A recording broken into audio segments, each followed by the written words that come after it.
In today's video, I'm going to teach you how to loop audio seamlessly in Adobe Premiere Pro. Whether you're building a longer music bed, extending ambient sounds, or creating a repeatable effects track, the goal is to make your audio play continuously without obvious gaps or clicks. I'll walk you through a simple workflow that keeps everything clean, tight, and professional.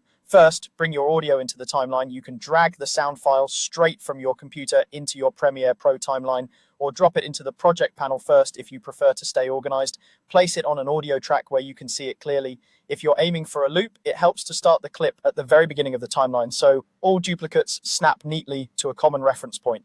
Next, make a duplicate of the clip by holding Alt on Windows or Option on a Mac. Then click and drag the clip to the right. When you let go, you'll have a perfect copy. This drag to duplicate method is faster than copy and paste and preserves exact alignment. Keep your duplicate on the same track so your levels and effects remain consistent. Now line up the duplicates back to back so they play as one continuous piece. Make sure snapping is enabled so the edit points lock together without leaving tiny gaps.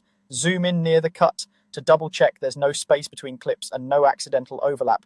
You can repeat this duplicate and place move as many times as needed to reach your desired length. If your music has a clear beat or phrase, try to duplicate on a logical musical boundary to help it feel natural. If you notice a click or a small bump at the cut, smooth the transition with a short crossfade. In the effects panel, go to Audio Transitions, then Crossfade.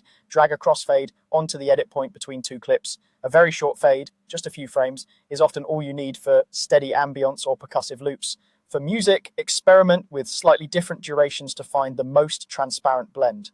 The idea is to let one clip taper out gently as the next one comes in, eliminating harsh edges while keeping the groove intact. If the fade feels too obvious, trim it shorter.